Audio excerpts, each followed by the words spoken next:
One of the most influential philosophers there has ever been was the Englishman John Locke, born in 1632. He's been generally credited with laying the intellectual foundations both of liberal democracy and of modern empirical philosophy. An empiricist is someone who believes that our conceptions about what exists can never pass entirely beyond the bounds of experience, that everything we conceive of has either been experienced or is constructed out of elements which have been experienced. Some version of this doctrine has been accepted by many of the greatest philosophers since Locke, and philosophy in the English-speaking world has never escaped its dominance for long. So familiar has it become that many people nowadays regard it as obvious, just plain common sense. But when Locke propounded it, it was an idea with revolutionary implications. Whether in philosophy, or the natural sciences, or politics, part of Locke's message always was, don't blindly follow convention or authority, look at the facts and think for yourself. In politics, this was revolutionary in an almost literal sense. In France, it had a decisive influence on Voltaire and the encyclopedists, and thus on the intellectual ferment that preceded the French Revolution. In America, the Founding Fathers had Locke consciously in mind and made repeated references to him when they were drawing up the American Constitution. Locke was educated at two institutions that are still there and still famous, Westminster School and Christ Church, Oxford, where he became a don until his mid-30s. He also qualified as a medical practitioner, and when he left university life, he became involved in both politics and medical research. In his own day, he was occasionally known as Dr. Locke. In the turmoil leading up to what the English call their glorious revolution of 1688, he had, for his own safety, to go into exile in Holland, and he was one of those Englishmen who followed William of Orange over to England to oust the Stuart kings. By this time, he'd been working for years on what was to be his philosophical masterpiece, the Essay Concerning Human Understanding. It was published in 1689, when Locke was 57. But it had the date 1690 on the flyleaf, and that's often mistakenly given as the year of publication.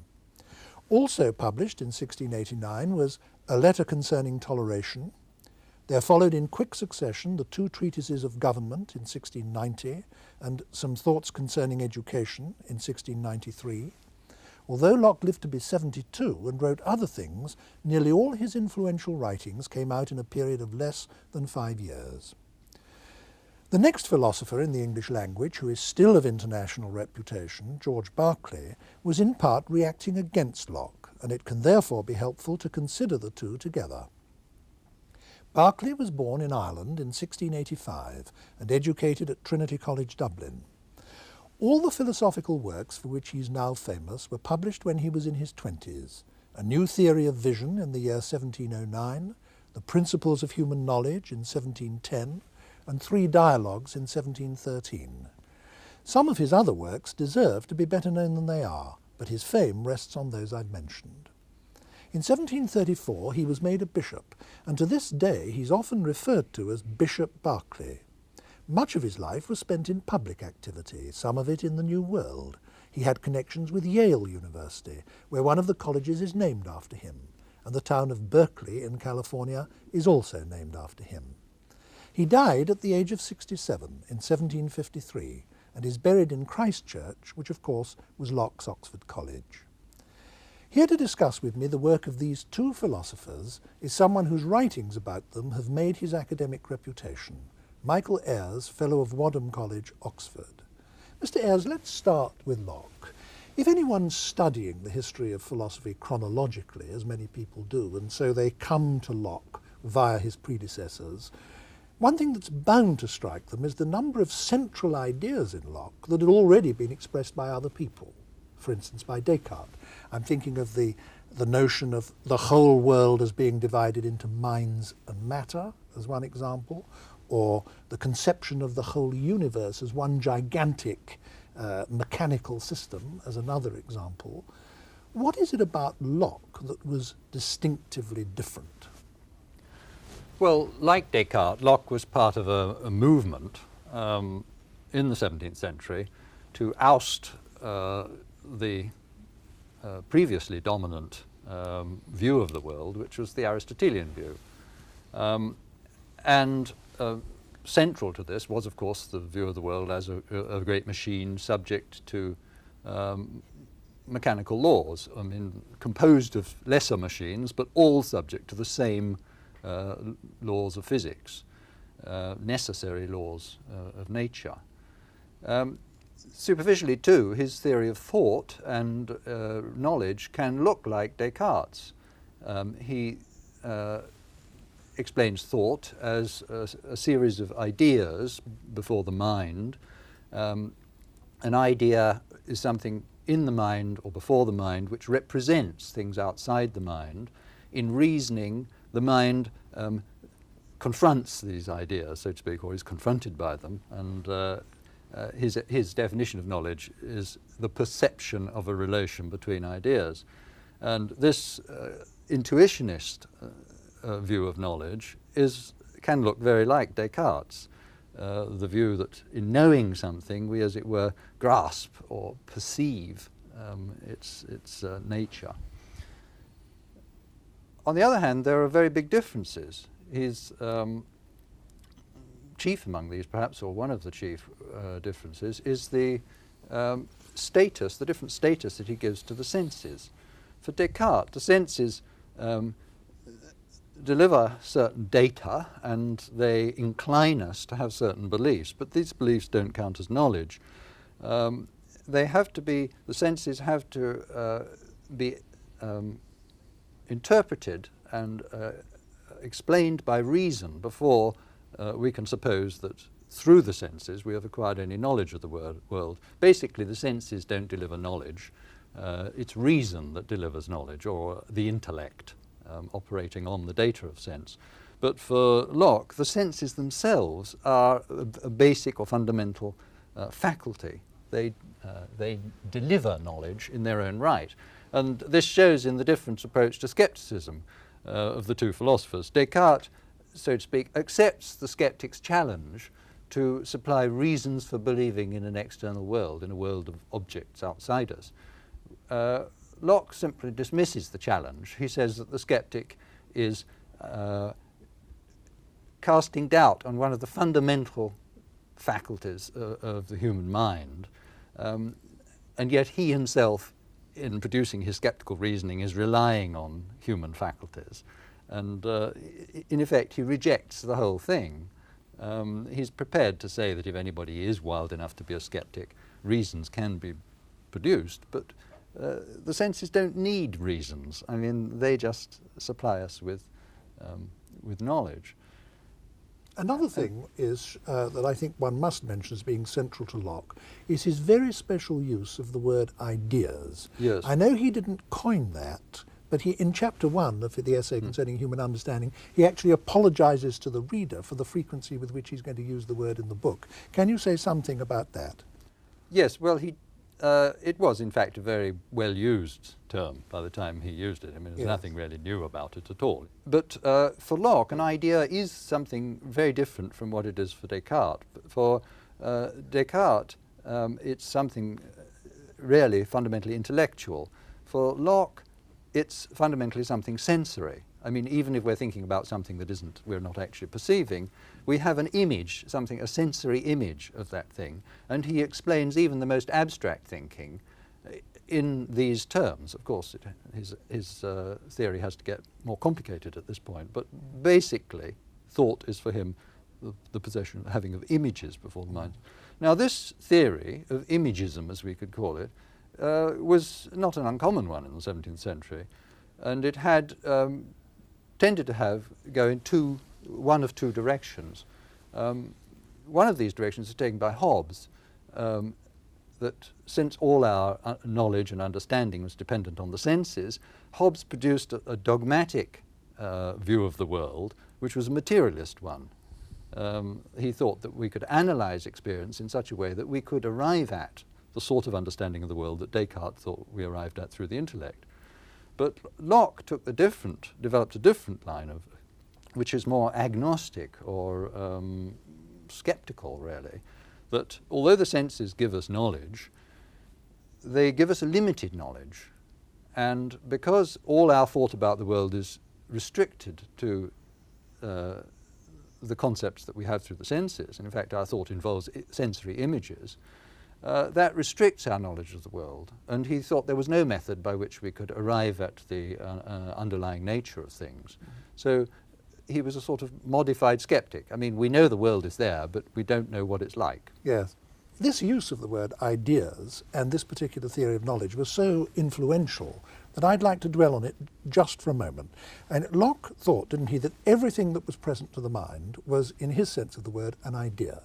And he used that to mean not just thoughts, Yes. as we tend to do, but Yes. sensory images, even memories, pains, emotions. Yes. Everything immediately present to the mind was an idea. Yes. Now, when it came to our apprehension of the external world, he thought that we didn't have direct access to objects. I mean, if I look at that table, I haven't got that table inside my head. What No. I've got inside my head is a visual image of that table. The light shines from the table onto the Right. retina of my Yes. eye. That transmits an image to my brain, and I have the experience that I call seeing the table. But the whole of my experience, through all five of my senses, consists not of being in immediate contact with the objects of the external world, but of having images and representations of them. Now, Yes. he never doubted, did he, that although that means that the objects of the external world out there are things of which I do not have and never can have immediate knowledge, he never doubted that they were out there, did he? I mean, he believed No. that there were material substances out there in the world giving me these experiences. Why was he sure of that? Well, he thought it just didn't make sense to suppose that all there is, so to speak, a lot of sensible qualities. I mean, his model is that, I mean, there is the object there, it's affecting us in various ways, and it's affecting other objects around it. And it's through its effects on us and through its perceptible effects on other objects, that's to say, the objects in turn affect us in regular ways. That's how we have knowledge of this thing. And so what for us is simply, we have to think of simply in terms of a sort of list of sensible qualities and powers to affect other things and so forth. What's actually there is something really rather simple. But he believed that because he believed the world must make sense. He believed that the world is an intelligible place, that it is governed by necessary laws, and that it's ultimately the kind of place that an ideal science could explain and understand. Now, at the level of sense perception, although there are regularities, they're only relative regularities. I mean, we don't get that kind of absolute law-likeness at the level of ordinary experience that would be the sign that we had arrived at the truth of things. It's because we don't have a simple comprehensive science, really, of things, that he can be sure that the senses don't give us knowledge of their nature. But now, you say that Locke believed that the world was the sort of place that a law-like science could explain, but I Yes. think the question still needs to be asked.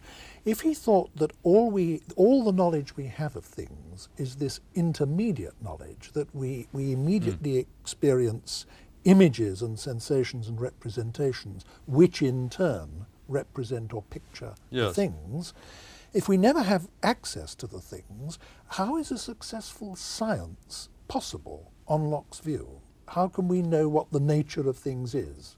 Well, in a certain level, it's not possible because we can never be sure, he thought, in his situation, at any rate, in the 17th century. I mean, he was really trying to prick a lot of balloons, so to speak. I mean, he was trying to cut the pretensions of philosophers like Descartes, who thought that they really arrived at a deductive science of things. What we're restricted to, in Locke's view, is speculation. And not only are we restricted to speculation, but we must employ in that speculation concepts that we get from experience. So there was, in Locke's view, a very good speculation to hand, but there was clearly something wrong with it, and that was Boyle's view of the world as a whole lot of little atoms, particles, bouncing around and clinging together and functioning mechanically. And he thought that's what the world must be like. That it would be Boyle's explanation of chemical change, for example, that if we take a chemical substance and we see that it behaves in a whole variety of different ways in different conditions, then Boyle said, well, that's not because it just, so to speak, has an arbitrary and contingent list of powers to affect other things in various ways, but because it has a certain structure, a certain mechanical structure, and because when it meets things of different varying mechanical structures, then obviously it's going to behave in different ways when it interacts with these things. Now, Locke accepted that view provisionally, but he thought there were certain questions it left unanswered. One of the questions concerned the particles themselves. I mean, why do atoms cohere as little unchanging things? It's all very well if you postulate them and then get on from there, but why isn't it the case that when one atom hits another, it doesn't fall apart or bits fall off and so forth? So the problem of coherence was one of the problems that he raised. Newton's Principia had been published just a few years before the essay, and of course the inverse square law is an important part of Newton's system. I think I'd better mention what that is, because some of our viewers might not know, and that is that every object in the universe attracts every other object in the universe with a force which is inversely proportional to the square of the distance between them. That's it, isn't it? Yes. Sorry, well, I mean, just an interruption, guy. I think one mustn't assume that everybody knows this. Locke accepted that Newton had shown that this law holds, and he accepted that the probability also was that it holds absolutely universally. But nevertheless, it seemed to Locke just like a kind of brute fact, and not a really intelligible one in itself. What science is explaining is not the inner nature of things, which we can't know, but how things behave, which we can observe, which we can experience. He thought that that's what, in the end, that's what Newton had achieved, a sort of spectacularly good description of how things behave. And this interpretation was one that Newton himself was inclined to. And in fact, in the second edition of the Principia, he published after Locke's death, he introduced a number of philosophical passages which were pretty obviously heavily influenced by Locke. Yes, he said this famous phrase, "I don't make hypotheses." That's right. Hypotheses non fingo, and he was referring to that, wasn't he? Exactly. I just tell you that there is gravity. I don't try to explain how it comes about that there is gravity, and so on for the whole of his science. The new science made absolutely prodigious use of mathematics, and from Galileo to Newton, and above all with Newton, men began to understand that throughout the universe there are, so to speak, equations buried in reality. How did Locke see this? I mean, how did he view the nature of mathematics and, through science, its application to reality? Well, his explanation of the possibility of mathematical science and geometry, say in particular, is quite really rather different from Descartes'. I mean, for Descartes, geometry is a part of the science of space. I mean, it's a part of the science of reality.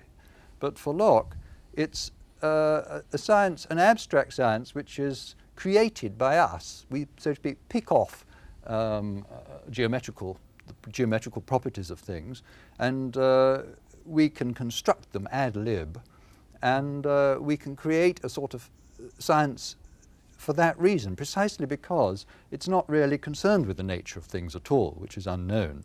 It's simply concerned, as he puts it, with our own ideas. When we observe things, they affect us in ways which cause us to observe, as we think, properties in the things. Now, Locke thought that these properties were all of two basic kinds, didn't he? That there were some properties in things which they possessed whether anyone was observing them or not. He called those primary qualities, didn't he? And that would include, I suppose, all the mathematical ones, the measurable ones. The mechanical ones, like the dimensions and the weight and so on. And there were other qualitative properties, like sounds and smells and tastes and colours, that he thought depended on an observer. We're beginning to gather the materials together for a sort of outline sketch of a whole picture of the world, and I'd like to draw the threads together before we take any more forward steps. It's really going back to the beginning of our discussion and taking it up to this point, that Locke thought that the world, as we experience it, consists of two fundamentally different sorts of entities, minds and material objects. That we can't know what these are in their inner nature, and in their inner nature these remain permanently mysterious to us, but we do have direct experience of what they do, of how they behave. One of the things that material objects do is affect us. They affect us through our senses in various ways which give us experiences or representations or images of their properties, and that we perceive their properties of being, again, of two fundamental kinds. There are the primary qualities, which are the mathematical properties, and the secondary qualities, which are mind-dependent and of a sensory or qualitative nature.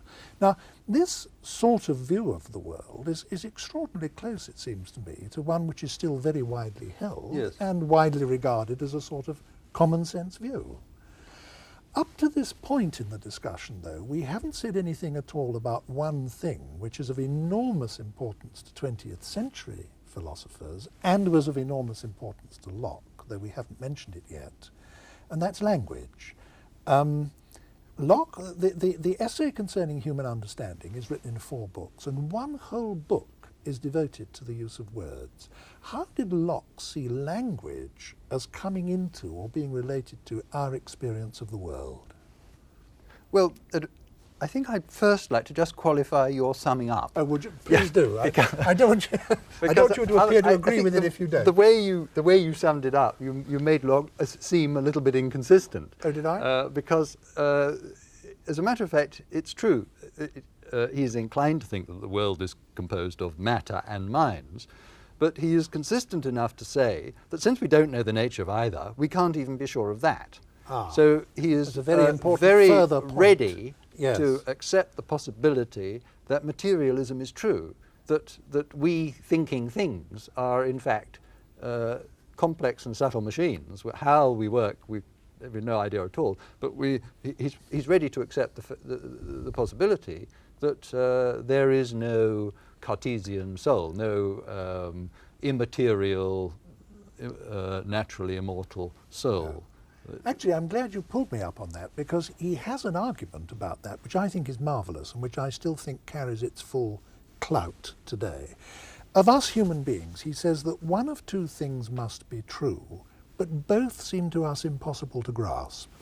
Either we must be material objects that think and have emotions, or there must be something immaterial in us which thinks and has emotions and is in that case mysteriously allied to a physical object, namely our body. Now, Locke says when we try to think our way through these two alternatives, we find that both of them are in a profound way unintelligible to us, and yet one of them must be true. Yes. Now, I still believe that. I think that's a good argument.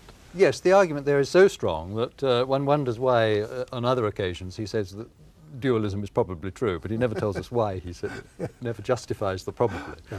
Well, you were right to bring that in. Yes. Now, let me try and move us on, as I did before, to language. How does Locke's view of language fit in to his view of our knowledge of the world? Well, the book on language is really, a book on classification in all the various departments of knowledge, what makes for a good classification. The most interesting, I think, is the classification of the natural world.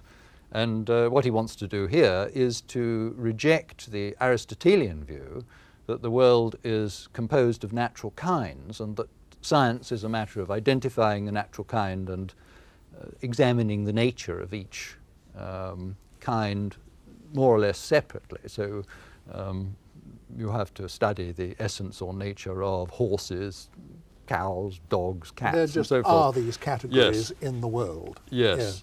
And he wants to reject that view, of course. But this has implications for classification. For the Aristotelian... You say of course, but somebody who hasn't thought about this before might not see the of course. Aren't there... Somebody might say, but there are dogs, or there are cows, or there are horses. Well, the of course came from what went before. The of course came from what went before, because given the view of the world as this great kind of mechanical object composed of lesser machines, then dogs and cats are little machines, and they function according to the basic laws of physics. So there isn't a separate nature of dogs and a separate nature of cats. There's a different structure, but the nature of the involved is really the same. I mean, the laws of nature involved are the same.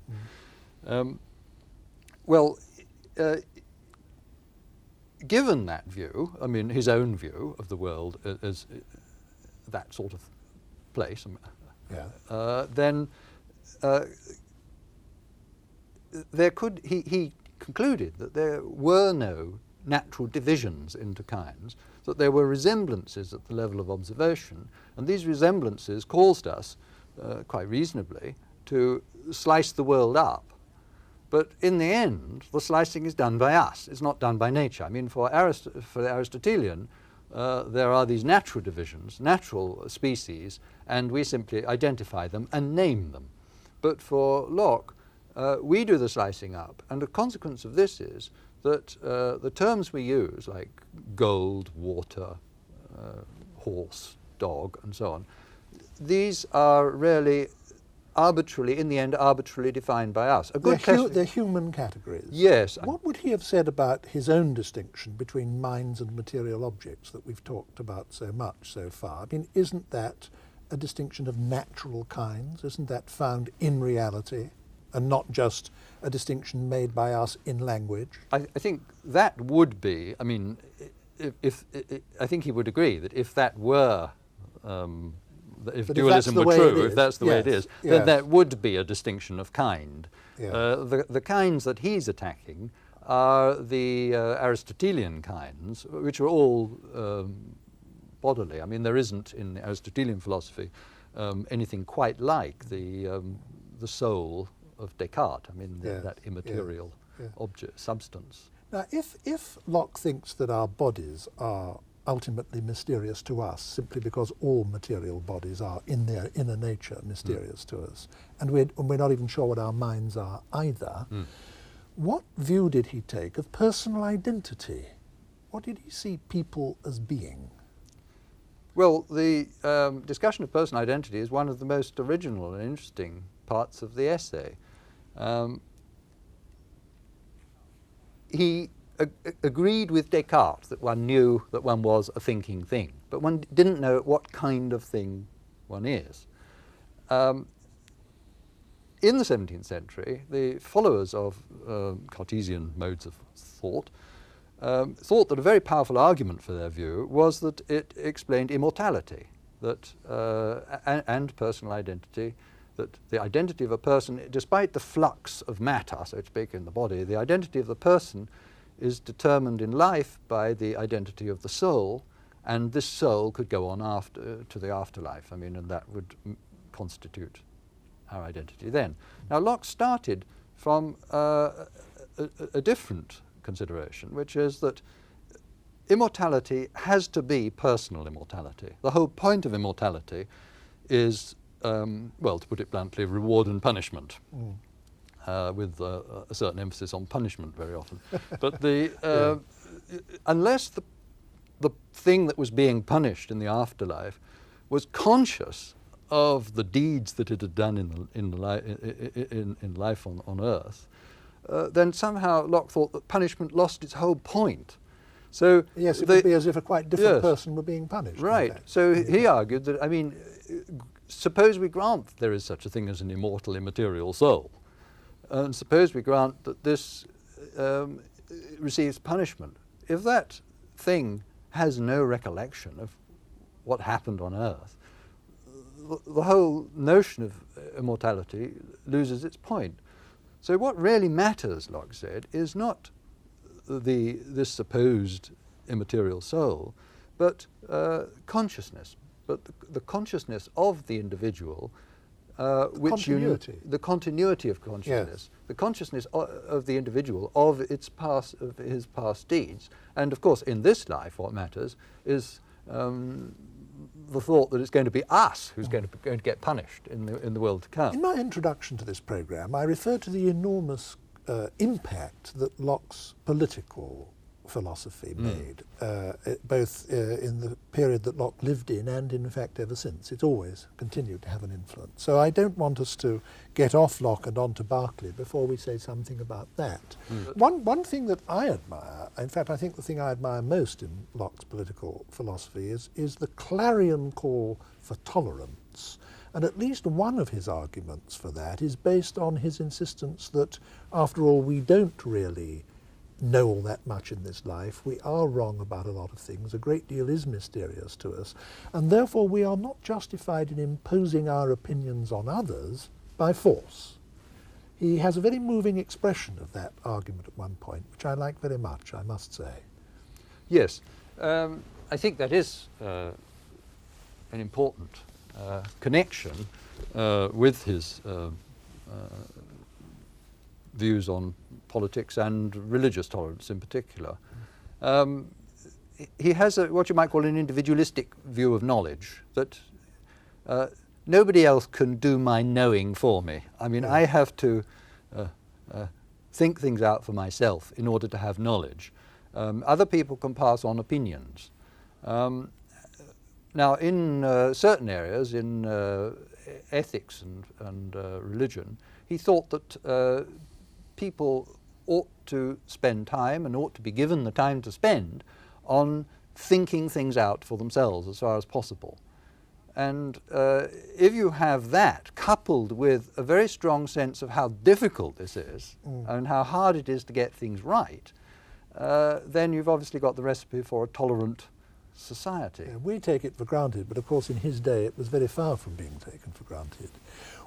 Before we do move on, I'd like you to sum up in some way what you see Locke's lasting contribution to philosophy, or that's too big a question, what you see his most important contribution to philosophy as having been. Well, historically, of course, something that you hinted at before, that he supplied a framework within which people could make sense of things like Newtonian science and so forth. And a way of looking at the world in which we recognize that there's a lot about the world we don't understand, and we recognize the speculative nature of science and so forth. And that was very important. He had another effect, which was that some of his arguments, for example, his emphasis on the point that what the knowledge we get through the senses is really just knowledge of things with powers to act on us. We don't really understand what lies behind those powers. Those arguments were employed by philosophers like Berkeley himself, who were really aiming at quite a different kind of view of the world or philosophy from Locke's, but were able to make use of what to them were concessions to idealism or to skepticism, I mean, to quite a different sort of philosophy. Now, I think that Locke has a lot still to say to us, partly just because he was, so to speak, the last great realist before the trend, the tendency towards idealist philosophy. Yeah. And we can, I think there's something deeply wrong with idealist philosophy myself, and I think that, well, it's very valuable to go back to Locke as a sort of pre-idealist realist, and in some ways to see what went wrong, but also to pick up points which we've forgotten, which we've lost. I have much more sympathy with idealism than you have, but let that appear as it may. Let's now move on to the first of the absolutely major idealists, namely Berkeley. And in a way we've prepared the ground for the step we're now taking, haven't we? Because the philosophical doctrine that Berkeley is most famous for is his rejection of the notion of material substance. He just said there is no such thing. All we have is experience, and we've no warrant for inferring the existence of anything that isn't experience. Now, that was partly a reaction against Locke. Can you, as it were, start the discussion of his philosophy from that point? Well, the way you put it, you make Berkeley look like a skeptic, and he was, he hotly contended that his philosophy was anti-skeptical, that he wasn't doubting that there was something out there, in a sense. But what's out there is not the material world. He wanted the world basically to consist of spirits. With He thought the whole of reality was spiritual. Well, the sensible world is given a very subordinate role. I mean, he doesn't deny its existence, he says, but he wants it to be in some way dependent on spirits. I mean, there's God and there are finite spirits. His motive is fundamentally theological. To his mind, the philosophers like Locke and Descartes had turned the world into a kind of God, almost.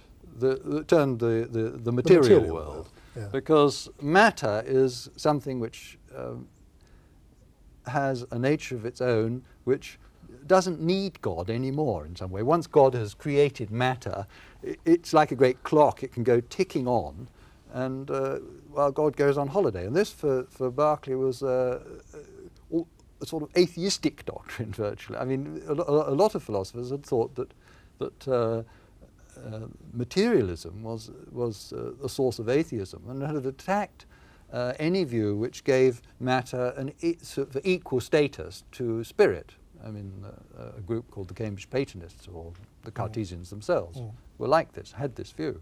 But Berkeley was perhaps, well, one of the first to have the idea of turning the tables on matter in a way by making the sensible world nothing but so to speak, something which is mind-dependent. So that Locke's distinction between the world as it appears to us and the world as it is in itself, you see, Berkeley just chops off the world as it is in itself, and all that's left is the world as it appears to us. And he contends that he's not denying the existence of anything in this way, at least not the existence of anything that counts or matters. How does Berkeley, if Berkeley thinks that there is no world as it is in itself, that everything is of the nature of spirits or ideas or experience, how does he account for the success of modern science? I mean, how can there be a science if there's no matter? He thought, in a way, he could account for it better than Locke could, because whereas Locke was left with this worry about things like the inverse square law being just a sort of brute fact, for Berkeley, all laws are just brute facts, and they are, in fact, they represent the order in which God affects us with ideas, and the sequence of ideas is what constitutes the laws of nature. And he had his own story, explanation of this sequence. This is his analogy is with language. God is, so to speak, informing us of what is to come in a way, so that if I see a fire, then I know that if I stretch out my hand, I'll get burned. And this is useful knowledge. And unless the ideas which God instills in us unless they were in this sort of order, then they would be useless to us. I mean, so he has this, it's a sort of, in fact, he constructs an argument for God's existence out of all this, of course. In fact, so one could sum up Berkeley's view of total reality like this. There's an infinite spirit, which is God. There's a whole number of finite spirits, which is us. And we are somehow in communication with God via our experience, that what we take to be our whole experience of the world is, in this rather poetic metaphor, God's language to us. God is talking to us. Yes. And science, all the regularities in the world, all the scientific laws, all the equations of mathematics that are built into our experience are, so to speak, the grammar and the syntax of God's language. They are the structure of the divine communication to human minds. There's no it's need. A magnificent idea. There's no need to postulate matter at all. It doesn't do any work. If all reality is mental, in Berkeley's view, how is it that I can't choose what I see? I mean, if I close my eyes and open them again, I can't choose to see Charlie Chaplin sitting on that sofa. I can't choose to see nobody sitting on the sofa. There you are, Michael Ayres. Now, anyone else would say, Locke would say, common sense would say, well, yes, that's because Michael Ayres is there independently of being perceived. Yes. Berkeley can't say that. At least he can't say that about all the other kinds of material object in the universe. How does he explain it? in the end, he comes out with a notion which I think was there in his earlier writing, but is not expressed very clearly, that there is something that exists independently of you, and that is an idea in God's mind. And there is at least an intention of God to produce appropriate ideas in your mind when you open your eyes. Right? So the real object is really explained in terms of both of the orderliness, the order of your ideas, and the what exists in God's mind as the basis of that order. But what is really important to Berkeley, you see, is not the leap from your idea to something else, for example, an idea in God's mind. Some people think that that leap has made Berkeley just as vulnerable as the materialist ever was to the skeptical argument. But the important thing for Berkeley is that what he postulates is something mind-dependent, and it's also, he claims, more intelligible, because it's totally unintelligible, as Locke admitted, to us as to how matter should act on mind. But he doesn't have that problem because God's activity is something which is fundamentally unintelligible. In fact, it's the only kind of genuine causality there is in the universe, is the activity of a spirit, whether ourselves or God, for Berkeley. I think there's much more to be said for Berkeley than we're making it sound. I mean, this insistence that all that the objects of our knowledge can possibly ever be is the data of experience, and experience alone, came long after Berkeley's death to be one of the orthodoxies of science. And in fact, Karl Popper has written a famous article called A Note on Berkeley as a Precursor of Mach and Einstein, yes, in which he extracts 21 theses from Berkeley's work, yes, which he then shows have been put forward by modern physicists like Einstein under the impression that they were saying something new and revolutionary. I think there is a lot more to be said for Berkeley than one can easily be inclined to allow. Well, it's perfectly true that there is a powerful argument for the view that our concept of anything must, in the end, come back to our experience of that sort of thing, however indirect. And that argument has been very powerful. Now, of course, this in a way is Locke's argument too. But Locke wants to say that doesn't mean to say that there isn't something with its own independent nature out there. And Berkeley just wanted to sort of chop that off and deny that. I mean, for Berkeley, the world is not a mysterious place. He's a dogmatic philosopher. It's for us, in his terms, a rather surprising place because there's no material world in the sense in which most people think of it. But it's not a mysterious place for Berkeley, whereas for Locke, you see, he's prepared to accept that there is something mysterious there. Thank you very much, Mr. Ayres.